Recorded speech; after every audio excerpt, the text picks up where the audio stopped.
उत्तर भारत के हृदय में स्थित उत्तर प्रदेश का मथुरा जनपद भारतीय सभ्यता की उन पवित्र भूमियों में से एक है जहां इतिहास और आस्था एक दूसरे में घुल मिल जाते हैं। आज से लगभग 5125 वर्ष पूर्व इसी मथुरा में भगवान श्री कृष्ण का जन्म हुआ। मथुरा से लगभग 15 किलोमीटर दूर यमुना नदी के उस पार स्थित है गोकुल। भौगोलिक दृष्टि से देखें तो यमुना के इस किनारे मथुरा है और दूसरे किनारे गोकुल और महावन। कृष्ण जन्म के बाद मथुरा नहीं, सबसे पहले गोकुल पहुंचे। धार्मिक ग्रंथों और लोक मान्यताओं के अनुसार कंस के कारागार में कृष्ण जन्म के समय एक अलौकिक घटना घटी। कंस के सैनिक गहरी निद्रा में चले गए। वासुदेव जी की बेड़ियां अपने आप खुल गईं और आधी रात में वे शिशु कृष्ण को लेकर गोकुल पहुंचे। गोकुल में नंद बाबा और माता यशोदा के घर उस रात एक बालक के जन्म की खबर धीरे धीरे फैल गई। पूरे गांव में आनंद और उल्लास का वातावरण बन गया। ऐतिहासिक और धार्मिक मान्यताओं के अनुसार भगवान कृष्ण ने 11 वर्ष 1 महीना और 22 दिन गोकुल और महावन क्षेत्र में बिताए। यहीं उनका और बलराम जी का पालन पोषण हुआ। गोकुल उस समय एक समृद्ध गोपालन क्षेत्र था। यहाँ गोप और गोपियों का विशाल समुदाय निवास करता था। इसी कारण महावन को ही आगे चलकर गोकुल कहा जाने लगा। कृष्ण और बलराम की बाल लीलाएं गोकुल के जनजीवन का अभिन्न हिस्सा बन गईं। घुटनों के बल चलते दो नन्हे बालक गोपियों से माखन छीनते हुए गांव में आनंद और चंचलता भर देते थे।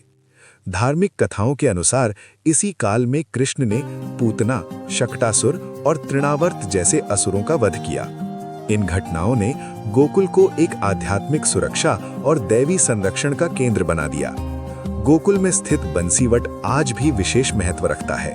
मान्यता है कि यहीं बैठकर बाल कृष्ण बंसी बजाया करते थे।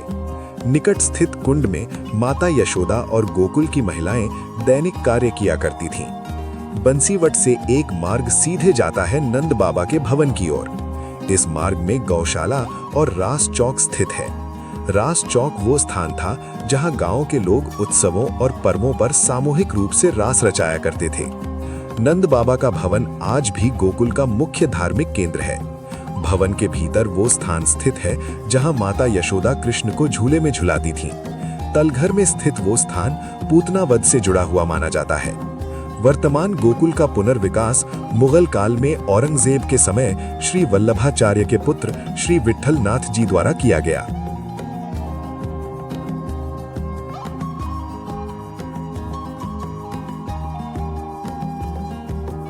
गोकुल से लगभग 2 किलोमीटर दूर स्थित है महावन, जिसे आज पुरानी गोकुल कहा जाता है।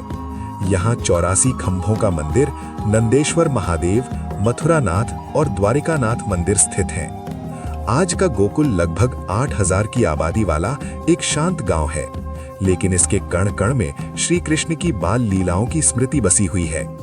गोविंद घाट, यशोदा घाट, रमण रेती, गोकुलनाथ जी का बाग, बाजन नटीला और सिंह पौड़ी जैसे स्थल आज भी श्रद्धालुओं को आकर्षित करते हैं। गोकुल सिर्फ एक भौगोलिक स्थान नहीं है, ये भारतीय संस्कृति का वो अध्याय है जहां ईश्वर एक बालक बनकर मनुष्य के बीच रहे। यहाँ आज भी कृष्ण का बचपन जीवित है।